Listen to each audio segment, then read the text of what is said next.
Good morning, everyone. Welcome to Snap Judgments. This is Randy, and I am here with a guest today. We're going to talk about the Super Bowl matchup this weekend. Ben, why don't you go ahead and introduce yourself? Hey, good morning, everybody. Ben Holloway from the Death, Taxes, and Sports podcast. We just celebrated our 4-year anniversary last night. Actually, it was a fun show. Did a big Super Bowl preview, like myself and Randy are going to do this morning. And me and Randy actually met in 2009 or 2010, and it would happen to be the first year that LeBron was in Miami, and we got pretty lucky and got to cover the Celtics for a few months. Met some fun and cool people. Unfortunately, had the JaVale McGee incident, and it was a good few months. And Traumatizing. but yeah, that's how me and Randy met, and happy to be here, talk some football. Huge sports fanatic, just as Randy is. And then I think as far as watching football, it's mostly just the games, and then some NFL Today and stuff like that. But mostly it's just watching the games and kind of coming to my own conclusions, for lack of better words. Fair enough. All right. Well, let's start with the matchup itself. Look, this is a Super Bowl rematch, right? Both fan bases are extremely excited, and we've kind of got different themes, I guess, if you will. Where on the Yep. Seattle side, you've got Sam Darnold trying to slay demons. People say that the seeing ghost days are a long time ago, but I see that he threw the third most interceptions in the league this year, only behind Geno Smith and Tua, and that he just had a game in November where he threw 0 touchdowns, 4 interceptions. And Mm-hmm. then this season in Minnesota, or last season while he was in Minnesota, he Mm-hmm. laid an egg, 18 of 41, 166 yards, 0 touchdowns. That was just a year ago. And Yep. in the game versus Minnesota this year, this is why I got myself confused. As a Seahawk, which you would think is a revenge game. I mean, that's a little bit of a high pressure moment for him. He went Mm-hmm. 14 of 26 with 128 yards and 0 touchdowns. Additionally, I mean, this guy adds very little with his legs, under 100 rushing yards total in the 2025 season. That's on 35 attempts with 0 touchdowns. So what's your take on Sam Darnold in this game? So Darnold, he has quite the opportunity where the Rams were his quote unquote nemesis. That's how his season ended last year with Minnesota. He played very poorly in the first game, which is that 4 interception game. And then Seattle in that, I believe, week 16 game, the rematch in Seattle, the first half was basically a very laughable offensive game plan of Darnold, you're going to throw it 5 yards and that's it.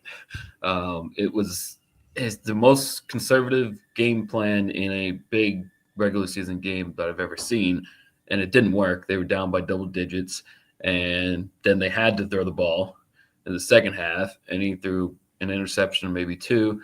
To his credit, they did come all the way back, won one of the craziest regular season games in a while, 38-37.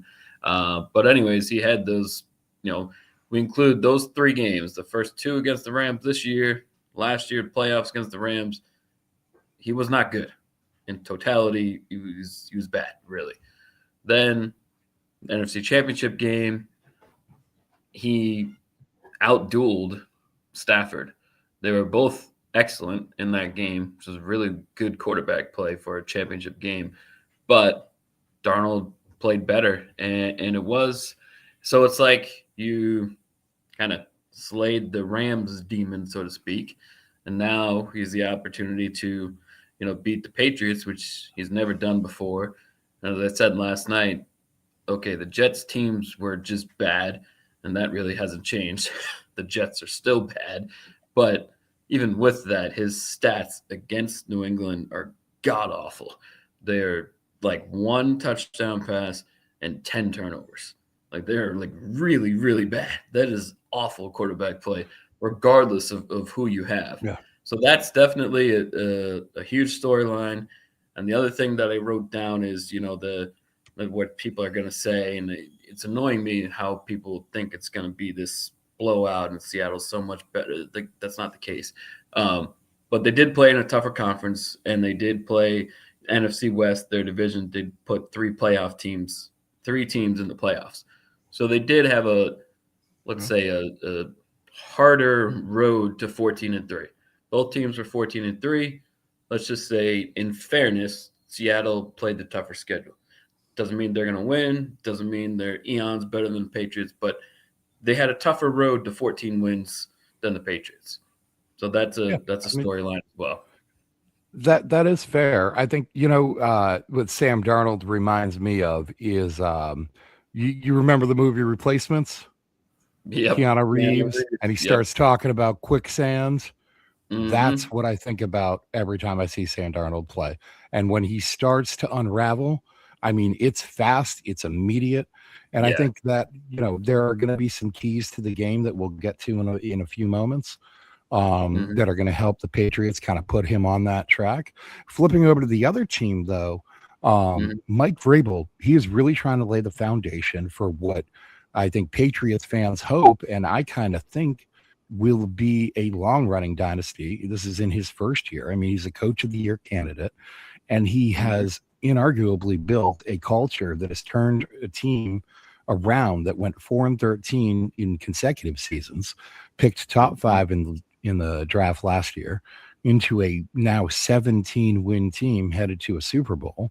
What do you think about the kind of the culture that Mike Vrabel has built here, and the impact that he's had on winning and the outlook from fans and folks that you talk to, and maybe your co-hosts? I know that I know the one guy's not a Patriots fan. I don't know about the other guy. Was he a Patriots fan, or? Yeah. So you got a Giants fan and a Broncos fan, and then you got a Cowboys fan. So it's a Gotcha. big Okay. kind of mix. And then the lady, I should say, because she's Marisa, she's a Lions fan. So we're kind of all over the map. But to go Interesting. back All right. to Vrabel, I think I said it last night, and I stand by it. Vrabel and Josh McDaniels are the two biggest additions any team made, players or coaches.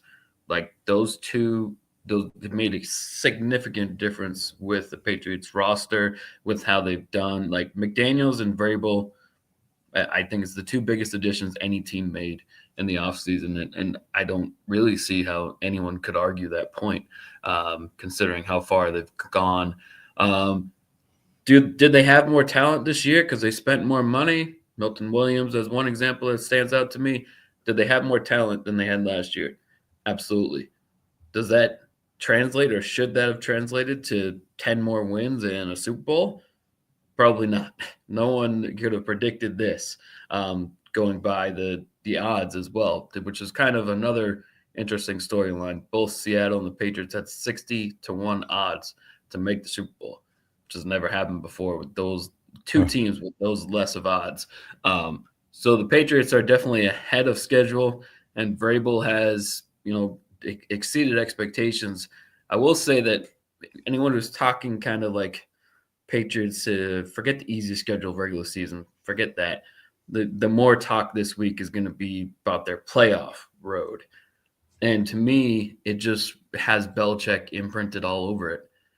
Meaning that, like, they won that Denver game 10-7 because as soon as they got the field goal to make it 10-7, they knew it was over. So they didn't have to do anything on offense because they knew it. They didn't care. They don't care how they win. They just win. I mean, you remember this, I'm sure. There was like a 3rd and 6 in the second half, and the play call was Drake May roll out and throw it out of bounds. Literally, that was the play call. That's how much they trusted their defense, and in turn, um, didn't trust that Denver could score. So this playoff run to me has Belichick written all over it.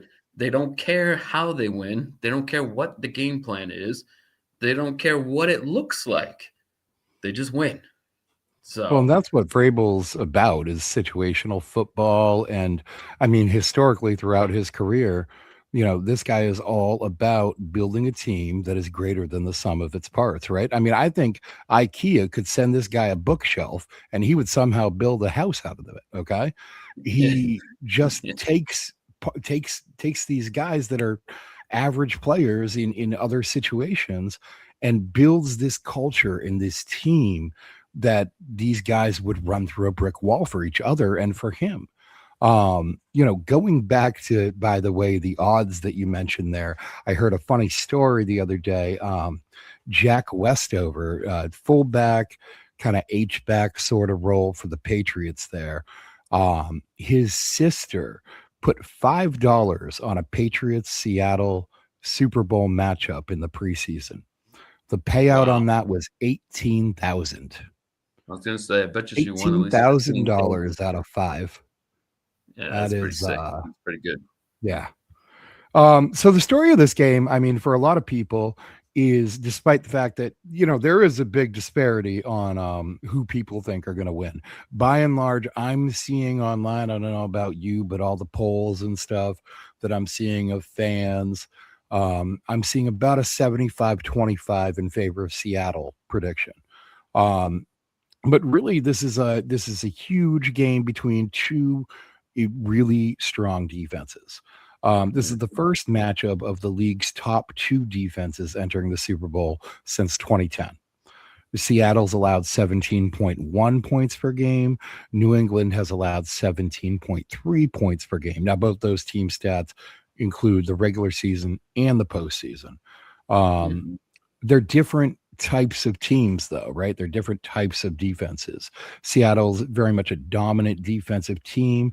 They use their personnel. They like to sit in their base defense 90% of snaps, really, in nickel or dime. And then light boxes by design because they trust guys like Eman Worry, Devin Witherspoon to kind of wear multiple hats. And essentially they do what they want to do. They don't really care what you're doing. They don't really care what formation you're in. And a lot of the book on these guys is trying to push them out of that base defense so you can kind of open up, put somebody on the field that you can take advantage of. What do you think about the defensive matchup here? So just that you were just talking about Seattle's defense, right? Yes, yeah, yeah. Yeah, you were just talking about, yeah, because Seattle is reminds me of, oddly enough, Seattle Legion of Boom. This is what we do.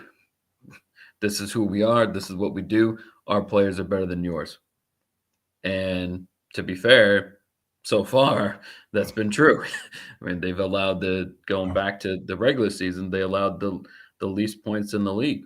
So it works. I mean, and like I said before, like their own division, they had three teams go to the playoffs.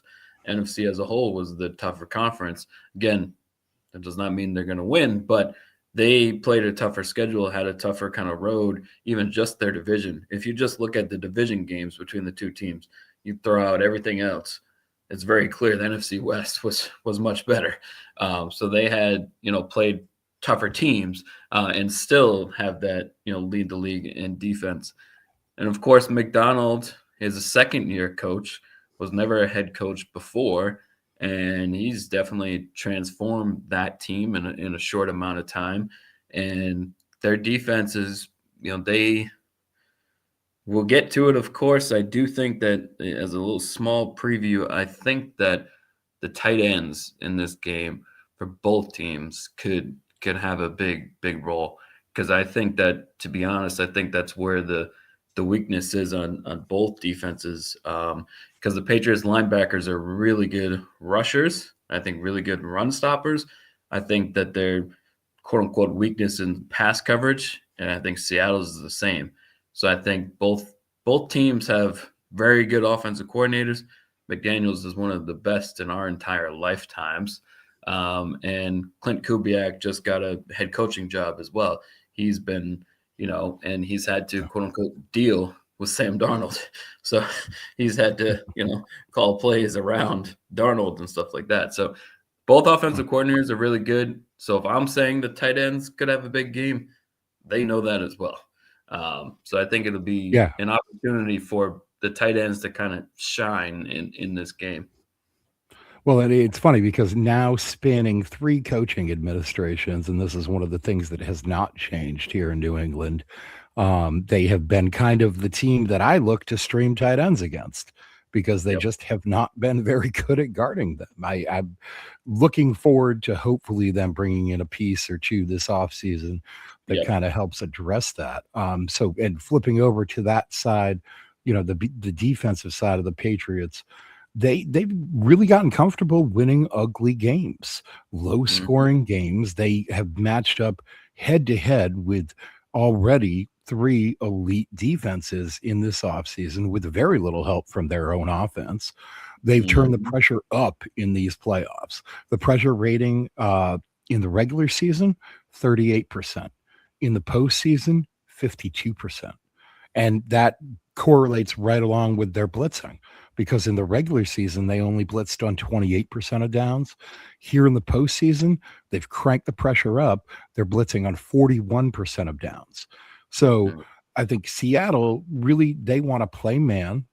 They want to run inside. They want to chase matchups, right? The Patriots, they win when they play man, but when they pressure the quarterback as well, and Yep. when they avoid negative plays on the offensive side of the ball.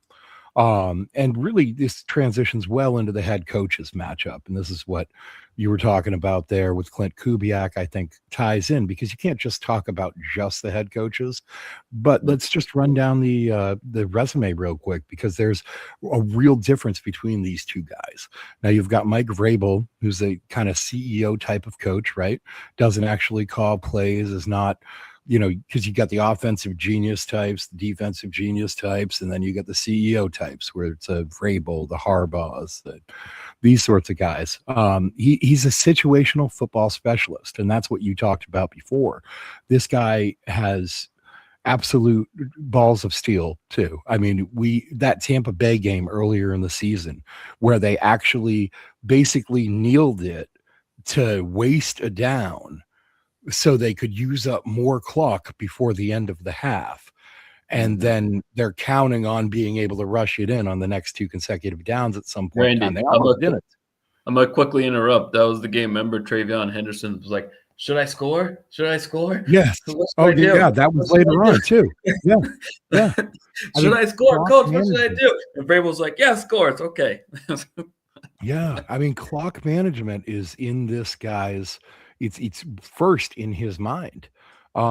He talked we talked earlier, he took Tennessee to an AFC championship game. He's known for building physical teams that play violently and win close games. And he took Mhm. over this broken Patriots roster. He reset the physical identity, role clarity, and the baseline discipline, just a measure of accountability. And then, as you talked about earlier, Josh McDaniels was a key hire.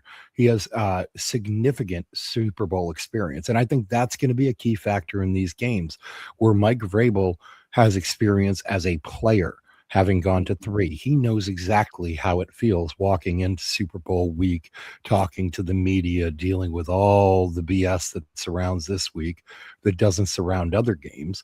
And Josh McDaniels knows how to deal with that from a coaching standpoint. And I think also they get a boost from defensive coordinator Terrell Williams, who will travel with the team, who Yeah, is he's coming. recently He's announced gonna that he's travel. now Yep, cancer free. cancer free. And Yep. yeah, so just kind of talk about Mike Vrabel and kind of what it looks like from an outsider's perspective beyond the fact that Tennessee, God, they must regret letting this guy walk out the door. Yeah. And not even only They letting him walk out, but pushing him out the door. not only Talk that, about your all-time bad choices. the guy that they got is fired. Two Mhm. years, I think it's 2 years later. So they Yeah, clearly made the wrong choice there. But I just actually just literally Googled Mike McDonald and completely randomly, he was born in Boston. That's a yeah, weird kind of cool-ish storyline, I guess. I mean, that's just interesting. Not that that's going to play a role in the game, but it's kind of cool. Um, right. but as far as Vrabel goes, Ryan Tannehill When's the last time you heard that name? He got Ryan Tannehill one win away from Super Bowl. Yes, you had Derrick Henry. I understand that. But Ryan Tannehill never sniffed the Super Bowl until Vrabel was there, one game away. I was So going to say, that forget the last time you heard the name. The first time you heard the name was probably because of Rabel. Certainly yeah. positively, anyway. Earlier in his career down in Miami, he was a dumpster fire. Yep. So Vrabel has, definitely had more success as a head coach overall, just because he has been a head coach much longer than McDonald. And I do think that, of course, he played for Belichick, and Belichick was big on week to week adjustments and situational football. Well, that would pretty much describe Vrabel as well.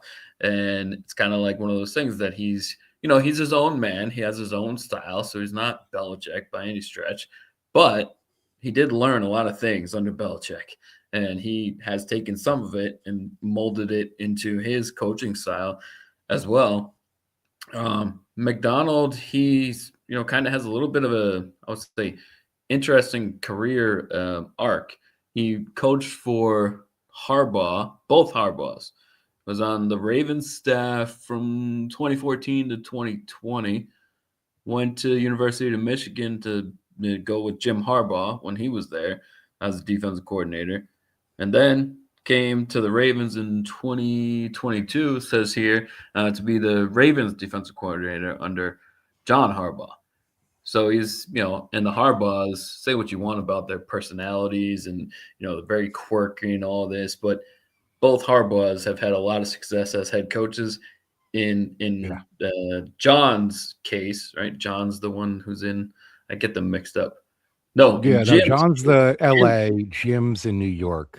yeah, as Jim's case, he has coached and had a lot of success in multiple locations, whereas John is, mostly had the success as the Ravens coach. But anyways, he's learned under, let's say Vrabel learned sort of not as a coaching tree, but learned as a player under Belichick, and McDonald's been somewhat groomed by the Harbaughs. So he's had good experience under really good coaches as well. And let's be honest, Seattle was kind of just in the middle. They were like the Steelers of the NFC for a while Yeah. until he got there. And then to his credit, like they go 10-7 with Geno Smith, and now 14-3 with Sam Darnold. Like it's not like he's had these great quarterbacks like Geno Smith Right. and Sam Darnold, and here he is in the Super Bowl. So I think both coaches have obviously done a really, really good job. And McDonald, to your point, is heavily involved with the defensive game plan, calling the plays. And I also think that they both do a good job as far as offensively.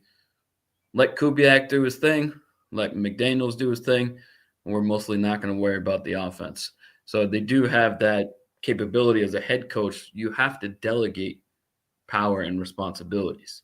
And I think that both of them do a very good job of that as well, I would say. Well, and I think another interesting difference between the two of them is Mike Vrabel was a defensive player, but he was an incredibly versatile player. Mhm. He one of the most versatile players, honestly, we probably have ever seen in this game, particularly in this game as far as the Super Bowl. Mhm. Having scored so many offensive touchdowns, and I think it gives him an interesting perspective where we see plays like we referenced earlier with the Tampa Bay play, where he really trusts the offense. And I think Mike McDonald, in his background, and the fact that he's so heavily involved in the defense, might actually lead to one of their kind of fatal flaws, if you will, in that he seems to trust his defense a lot more than his offense. He goes for it on fourth down situations at one of the lowest rates of the league. Mhm. The Seahawks had just 12 total fourth down attempts during the 2025 regular season. That ranks among the lowest in the league. They converted 7 of them.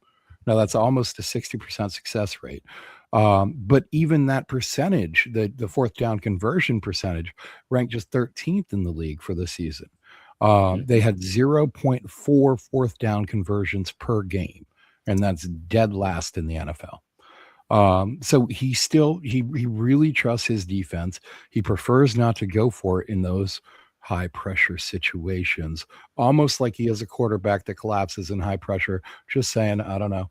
Um, but he has built a real defensive juggernaut out there in Seattle. Okay, they're alignment driven, versatility due to personnel, not to multiple schemes, assignment precise. They generate pressure without blitzing, and they win with structure, not so much with chaos.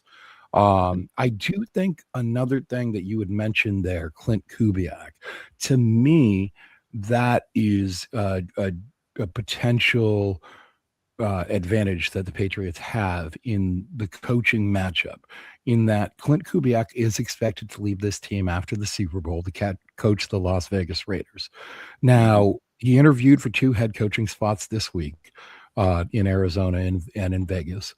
And I think it's important to note that when Clint Kubiak arrived in Seattle, he brought with him two coaches, the quarterbacks coach Andrew Janako, um, and the offensive line coach John Benton. Those guys had coached with him also in New Orleans, and I would assume will leave with him and head to Vegas to coach with him in some capacity there. So Mhm.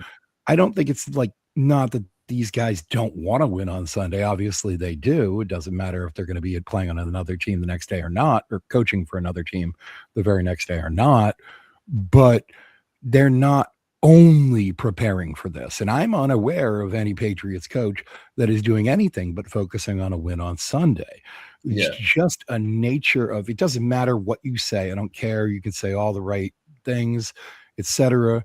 But if I know that I'm moving from Seattle to Vegas next Monday, and I have a whole new team. I have a whole new roster. We're already deep into kind of the draft evaluation period. There are certain things that you just simply need to think about. If one of these guys thinks that they might be the offensive coordinator or perhaps a higher position than they are right now in Seattle, they've got to be planning accordingly. You got to be thinking about where your kid's going to go to school, where are you going to live, what do there are a number of things that are involved in this sort of change that I just think that it's almost impossible for them to be giving this game 100% of their brain, 100% of their focus, whereas everybody in New England, that should be all they're doing.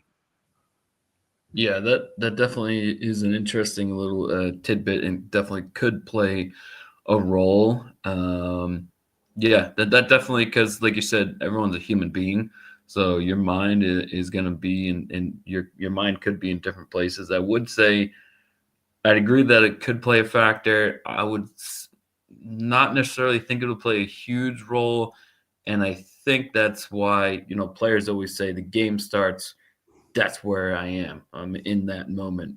I think maybe the coaches have that mentality to be like, all right, like, yeah, we got this stuff going on, we got this stuff going on, but for the next 3 hours, this is what I'm doing. And Oh, for sure. if they can compartmentalize that, similar to how athletes are, I don't think it'll play a huge role, but it is worth discussing. But I think Yeah. if they can be like, no, this is what I'm doing for the next 3 hours. This is my only focus right now. Let's live in the right now. Then it won't play this huge role. But could it impact preparation prior to the game? That I think would be more of a thing compared to once they're in the game. Well, yeah, yeah, and that's exactly what I mean. The amount of time and the amount of just mental capacity that you have to dedicate to everything that you're doing pregame, in these 2 weeks leading up. I mean, just the hours that it would have taken for him to interview with the Cardinals, to interview with the Raiders, to talk Mhm. to these assistants about the potential of what they're going to be doing down the road. Those are hours that Josh McDaniels probably spent watching film or preparing for the game. So I do think it's minor, minor, but worth mentioning. And now let's get into the actual game itself. Let's get a little bit deeper into the matchups. Okay. Um, Absolutely. first we'll talk about when the Patriots offense is on the field. Now, one of the keys to this game is being able to run the ball. And in order to do that, you've really got to understand the Seattle defense, right? The impact of Byron Murphy at the line cannot be overstated. When Seattle stuffs runs for loss or no gain, 21.6% of the time when Murphy is on the field, and just 14.5% when he's off the field. That's a 7.1% difference for one player. And the way that Murphy does this, because he's a bit of an undersized nose tackle, he comes in at about 305 pounds, give or take. You typically see a nose tackle range between 325 on the low side to 350 and higher at Yeah. times. But what Murphy does is he spends over 50% of his snaps in the 2 or 2 eye position, which means that he's going to be lined up over the left guard on the left guard's outside shoulder. Um, that isolates the guard. And in particular, this is a problem for the Patriots because Jared Wilson has been one of our weaker points on the line this year. So instead of eating doubles from Bradbury and Wilson, he's got to isolate Wilson. And I think that Wilson is going to lose that one-on-one consistently. And for me, the only real conclusion that I was able to arrive to is do not run between the tackles. That's a bad idea. And what has worked Yeah. throughout this season against Seattle is the pin and pull concepts, which is to take your tackle or your tight end, push him out, and then pull the guard around and kind of run up behind the guard. And I think towards the right is where they're really going to be able to take advantage of that. Derek Hall last year in 2024 was graded as a run defender under 50. I believe it was 48.9 or 49, something like that. This year his numbers have improved, but he's still not a great run defender. I think you pull and pick and pin and pull that way to the right, run towards Derek Hall and behind Mike Onwenu and Morgan Moses, who, despite the fact that he is on the wrong side of 30, well on the wrong side of 30, he really gets out there. And he really can run block in space. He gets out to the second level. I see a lot of times that they're running up behind him. I've really been impressed with a lot of his run blocking. What do you think about when the Patriots offense is on the field? As far as the run game, let's just stick specifically to the run game. I think there is a reason that Stevenson has had a bigger role in the playoffs. Based upon game script and his physical style. I do think that Travion Henderson could and / should play a bigger role in this game because clearly he has more speed compared between Stevenson and Henderson, and that big play ability where in that Tampa Bay game he had 2 touchdown runs of over 50 yards. So that burst, that big play ability, that is more so Henderson compared to Stevenson. And to your point, speed should matter. And when you go out to the outside, if you're going to have success, you're better off having a speed running back than the power guy. Go out to the right or to the left. So I think, and McDaniels is very smart. He's a great offensive coordinator, as we talked about. I really think Henderson should get the ball more in this game. Not necessarily more than Stevenson, but he's got to be more involved. And I think if McDaniels is taking advantage of matchups, Henderson's going to get the rock a lot more than he has in the playoffs thus far. And I do think Seattle's defense also is, one of their biggest strengths is speed. So how do you combat speed is usually by trying to have more speed against the speed. So I think Henderson could certainly be more involved and frankly should be, in my opinion, for the Patriots to have the most success that they can on offense. Henderson gets a little bit more involvement.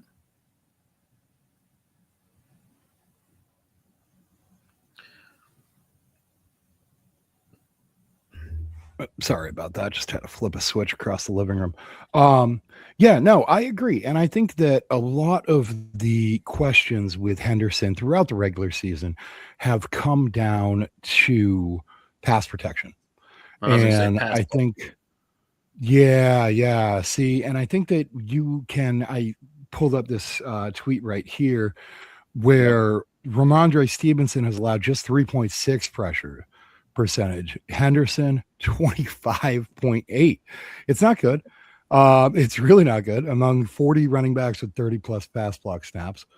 And then you pull this up here and you can kind of see the exact amount of snaps. 93 for Stevenson, just 6 pressures allowed.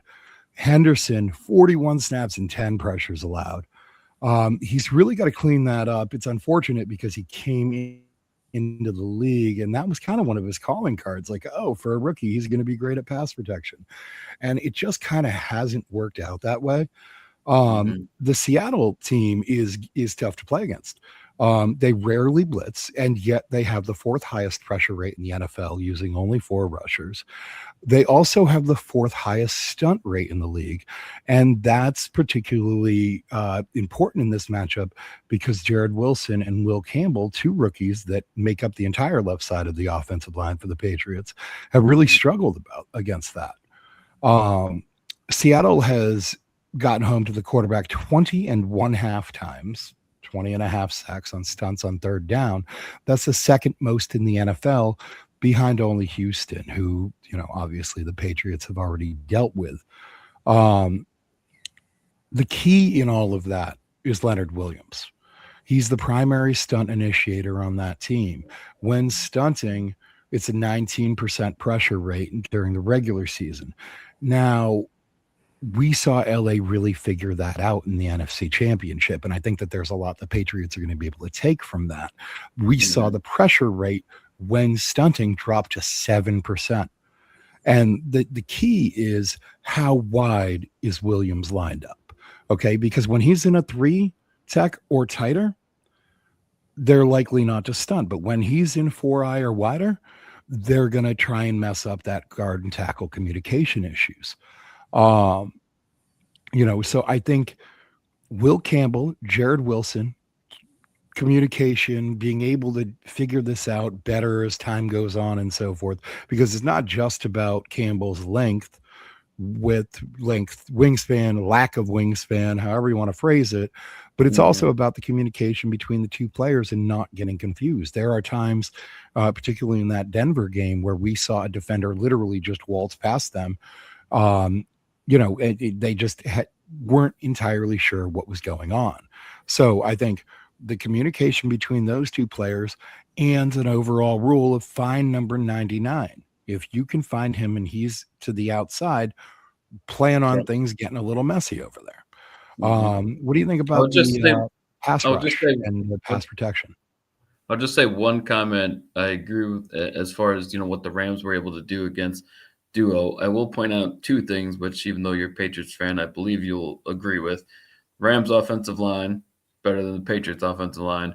Rams offensive weapons between Devontae and Puka and Kyron Williams. So the Rams have more talent on the offense. It doesn't mean the Patriots can't take some of that, but as far as talent goes, the Rams are better offensively as far as to handle that.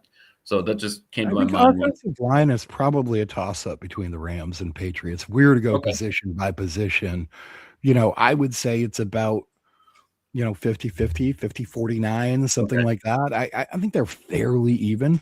Okay. They've got kind of the one. Yeah, I think that's a fairly even talent matchup. One, player Okay. to player And what across the was board. the? I'm sorry. What was the question you said about the pass Just rush? what do you think about the Patriots pass protection and being able to keep Drake May upright? And it should also be noted that Drake May has been known to contribute to his own sack total a great deal, according to a Yep. lot of a lot of analysts have nearly a third or half of his sacks attributed to him. Yeah, yeah, and the other thing too, I know we kind of talked about it as well. As, the cold weather has impacted May's kind of fumble issues.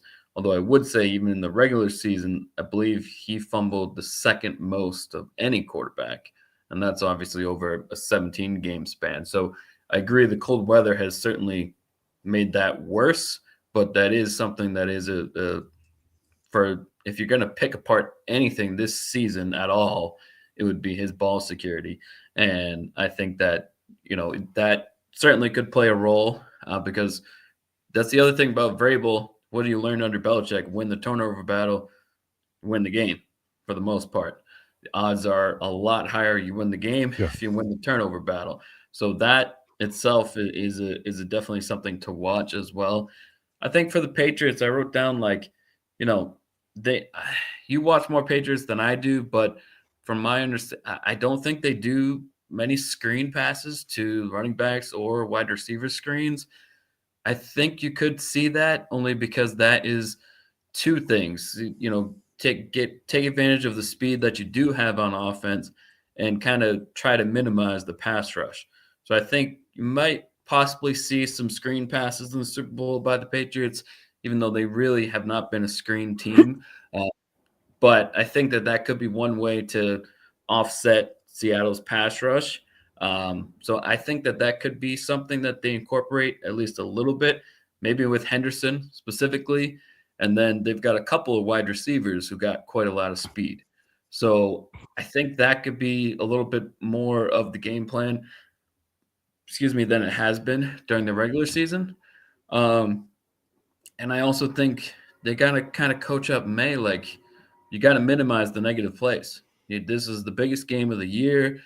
Like, we understand you're trying to, extend the play, make the play, like, throw it out of bounds, or slide or something. Get a little bit more, like, less negative plays, because that's going to be a big part of it too. With a great pass rush, you get them in, 3rd and 7 or longer. Clearly, that's advantage defense. So how can they Right. kind of, avoid some of those 3rd and longs?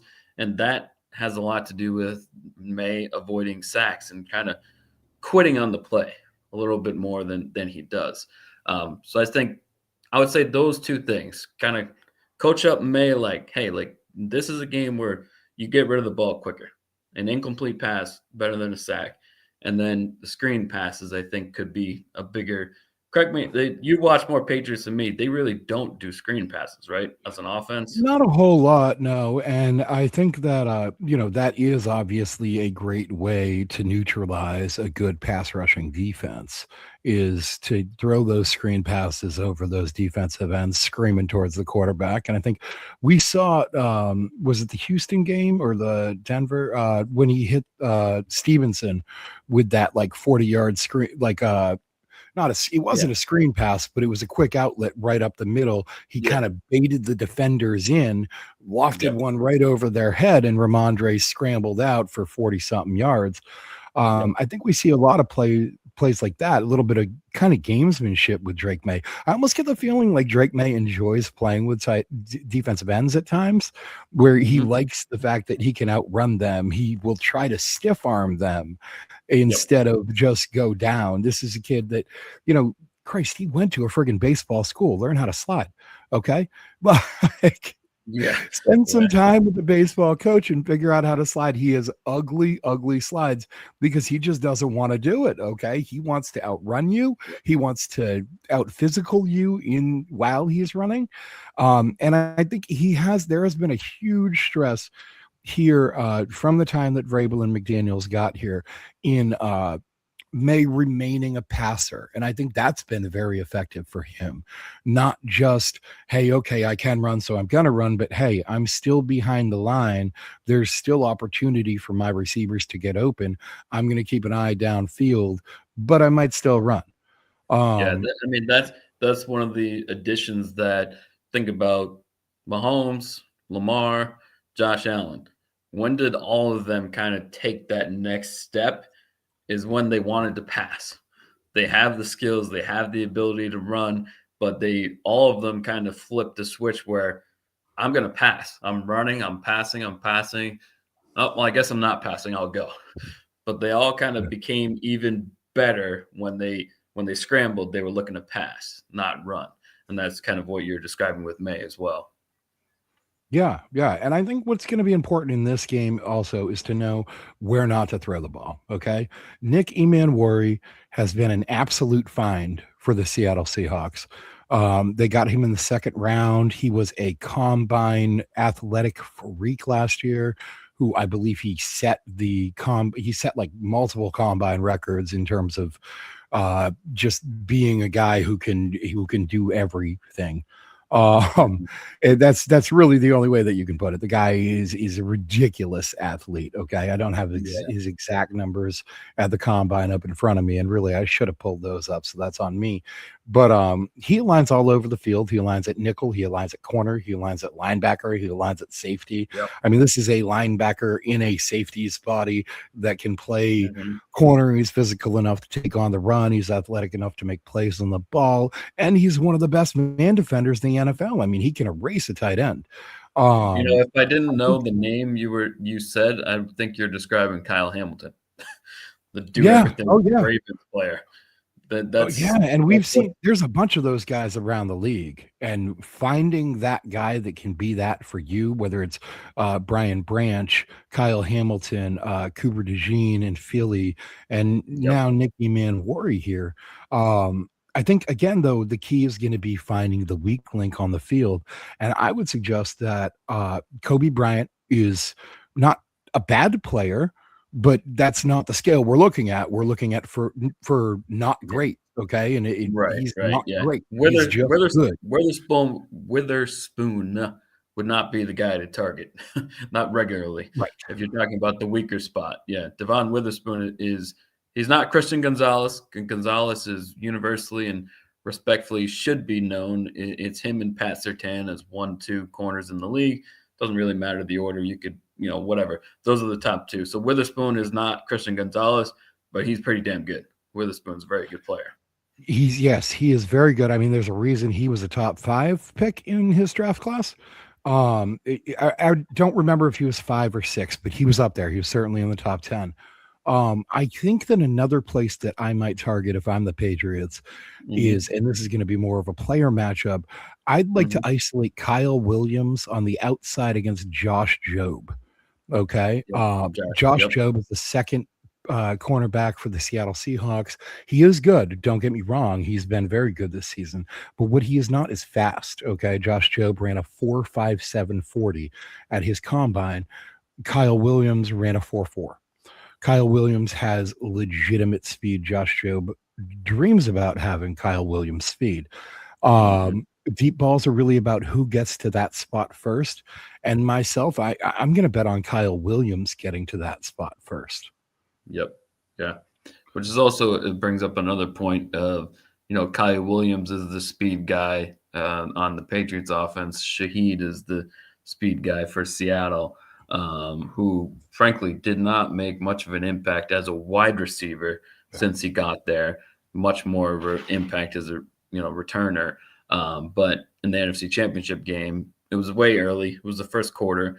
Did decide the game? No, but it was a big play early in the game, 50-yard pass, and Darnold just put it right there perfectly to him. So Shaheed could certainly play a bigger role in the pass game than he has. And just when you saying speed, those are the two guys probably with the most speed on both teams, besides Henderson, because Henderson's he gets up to 22 miles an hour. Like he's speed, he's pure speed. But wide receiver wise, I think it's Shaheed and Kyle Williams.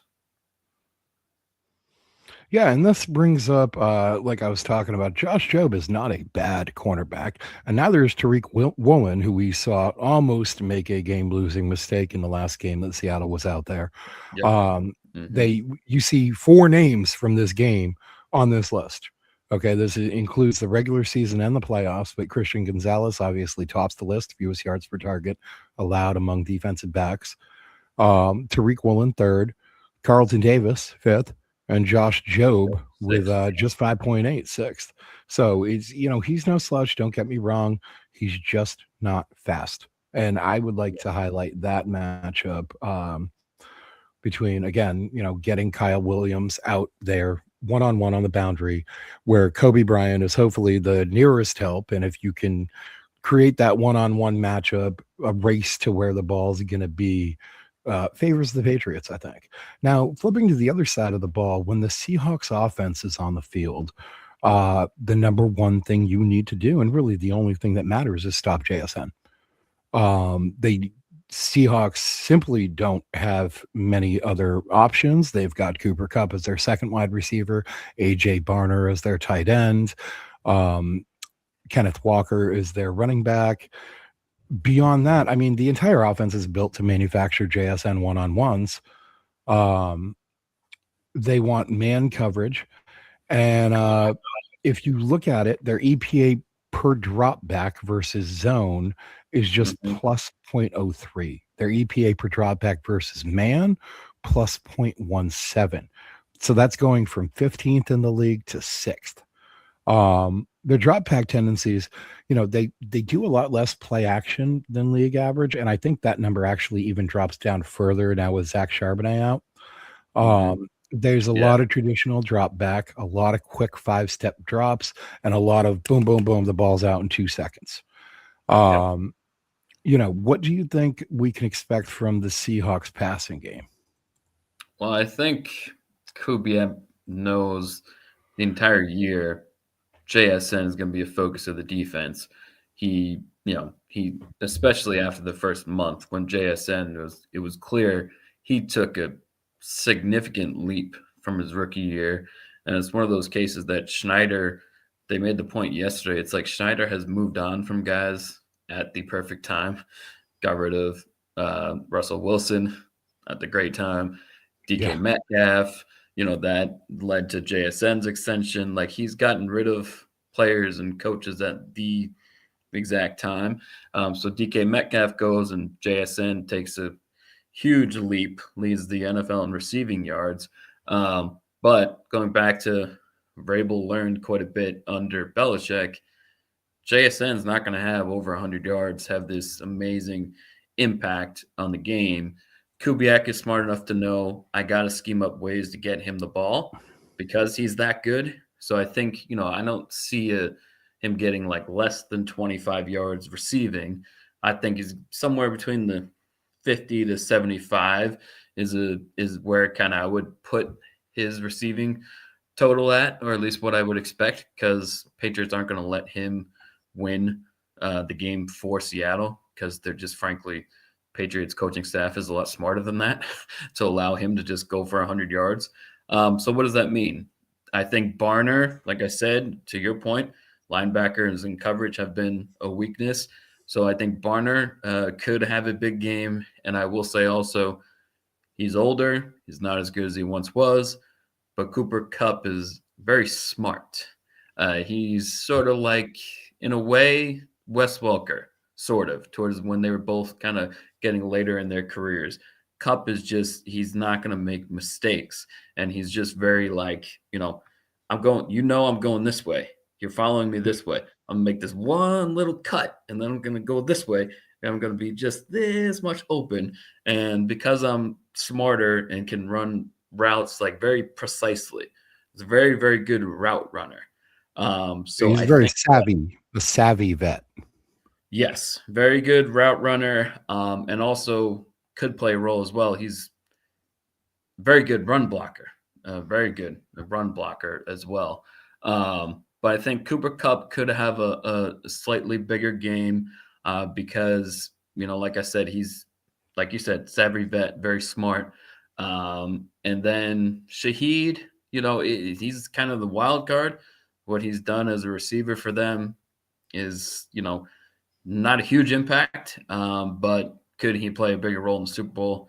Absolutely. But I think, to be honest, for Seattle to win, I think the combination of Kupp and Barner have really good games, and that's kind of their pathway to win. Is it getting those two involved? Let's say between the two, maybe 140 to 160 receiving yards in total between those two. I think for Seattle's offense, knowing that JSN is not going to have over 100 yards, then it's got to be on somebody. And I Yeah. think Barner and Kupp could step up. And then they started to use, frankly, out of necessity, but they started to use Walker more in the passing game.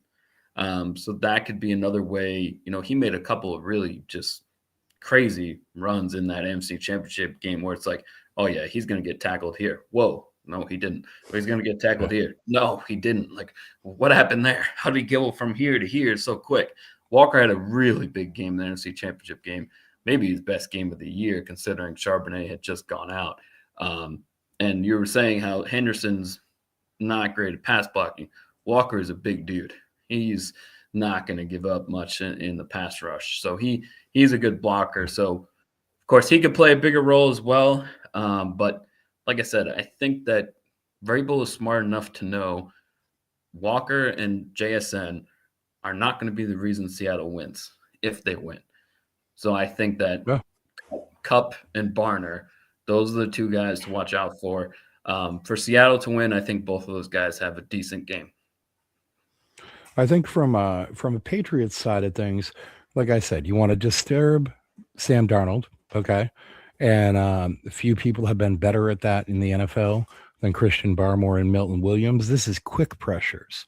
Now, quick pressures are pressuring the quarterback within 2 seconds of that snap. So he does really barely even has the time to set his feet. In this case, when you watch clips of these sorts of pressures, these quarterbacks don't even have time to complete a 5-step drop back. So you see this list, Simmons, Jones, Allen, then Barmore and Williams, and then Carter. Now, notable, the Seahawks offensive line quick pressures allowed. Anthony Bradford at right guard, third most among right guard with 16. Okay. Jalen Sundell, undrafted free agent center out of North Dakota State. He was college teammate with left guard Gray Zabel, 10th, which is 8th most given up amongst centers, makes him about 24th in the league. And there are a few players who are better than that in these playoffs. In fact, only one has ever been better, and that was Aaron Donald in 2021. Donald's pretty good, right? He's all right. He's not bad. He was pretty solid.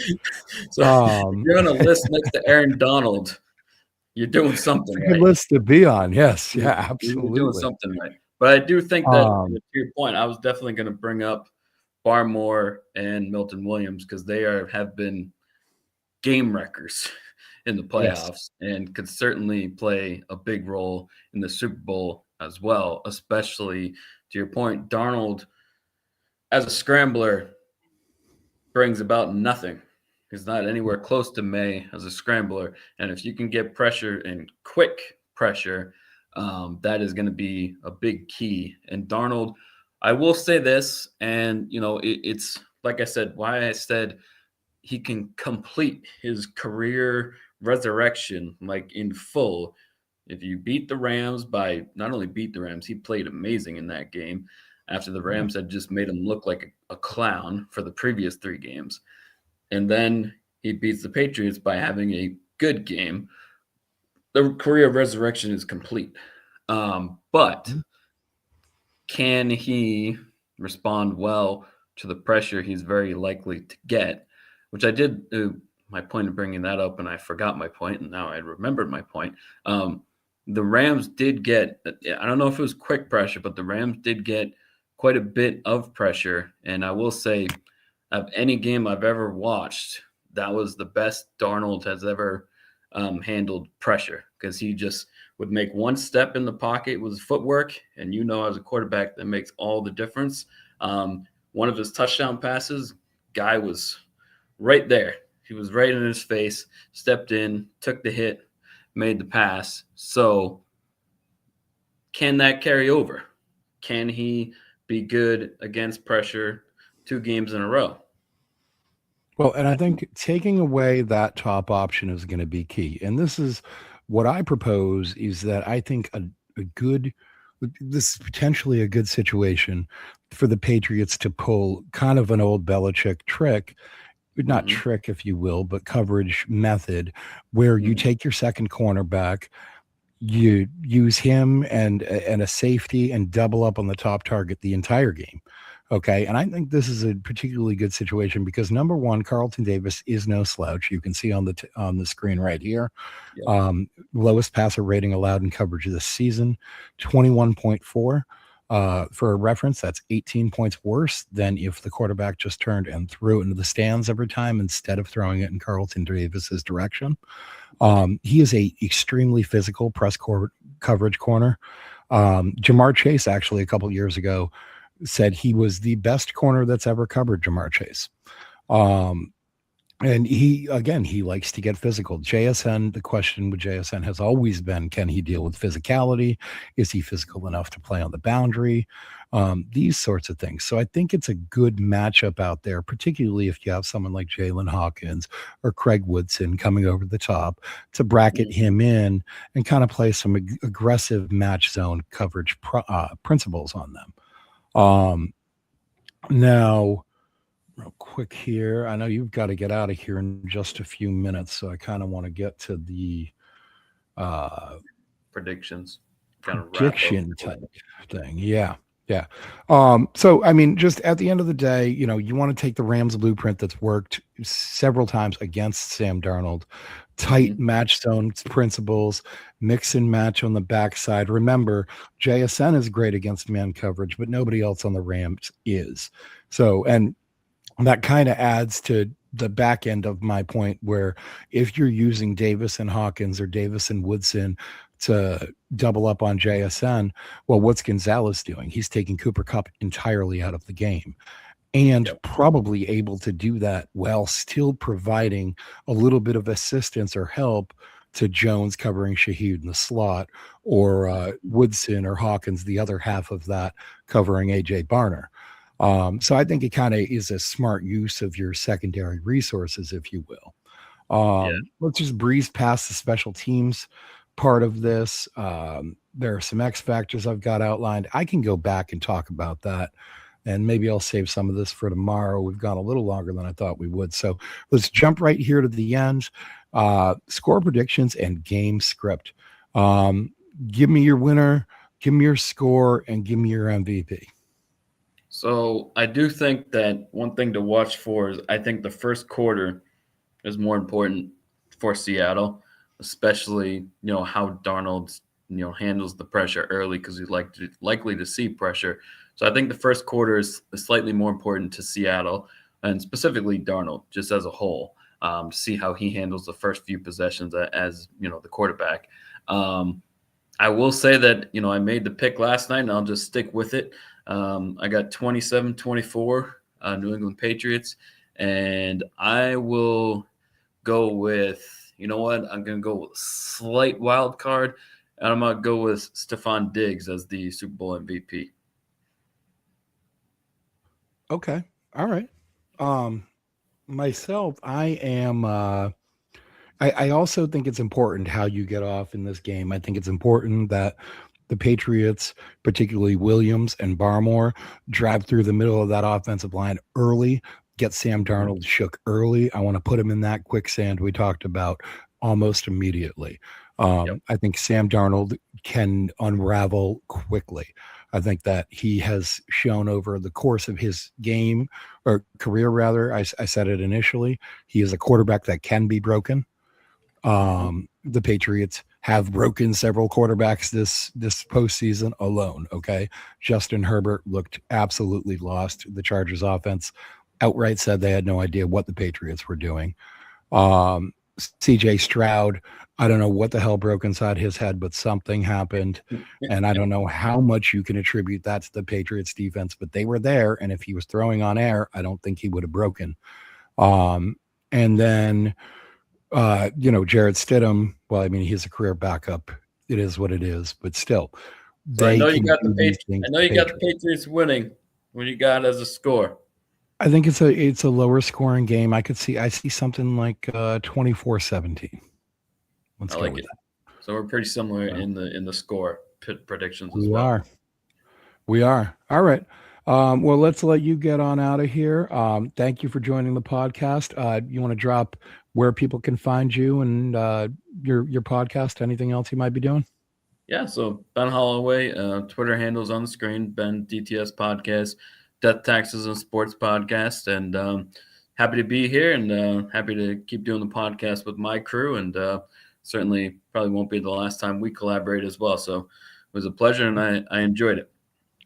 Hey, thanks for coming by. We're happy to have you. And yeah, it certainly won't be the last time. We look forward to the next time. All right. Have a great All right, day. Randy. Thank you. You too. Bye. All right. All right. That's Ben's appearance on the podcast today. You've got a prediction and score out of me. I've got a number of other things that I thought I'd talk about, but you know what? I think I'm going to save this and use a lot of this in the episode tomorrow. We've already gone over an hour today, and yeah, I save a little bit of this material for tomorrow's podcast. So anyway, thanks for watching, guys. I hope you enjoyed it. I hope this helped, kind of clear up the matchup that's coming up with the Patriots and Seahawks, give you some insight into what might unfold during that game. And we're going to talk a lot more about this tomorrow. Tomorrow, I'm going to dive into a little bit of a study into the culture that Vrabel has built, into the uniqueness in this team, because they're almost like a family. They're a brotherhood. And I just think that it's hard for me to bet against this team. The numbers almost don't matter. It's like watching a friggin' Disney movie unfold in front of you, right? And I'd like to go into a little bit deeper about, from the start, how that was built, what people have said about it, and so forth. So we're going to explore that. We're going to get a little bit deeper into some of the numbers I didn't have a chance to get to today. And we're going to do a little bit more of that tomorrow. Thursday, I have an exciting announcement, actually. We've got a fellow draft professor podcaster. He is a Seahawks guy. He's going to come in here, and we're going to talk about the game together. And I think that he and I are going to schedule a follow-up after the game next week as well. So his name is Peter Quinn, and he's a Scottish guy who's going to have a Scottish accent. But yeah, we're going to have him in here on Thursday's show and preview the game from a Seattle perspective and our perspective.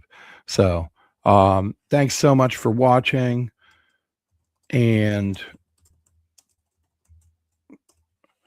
thank you, Mike. We're very appreciative, man. You have been a huge supporter of the podcast. I could not thank you and everybody else enough. I will be back tomorrow morning. We'll talk more about this game then. In the meanwhile, go ahead, subscribe. Don't miss any videos. We're going to try and cut a few shorts from today's episode and post those. And we'll be back tomorrow. Thanks again. Have a great day.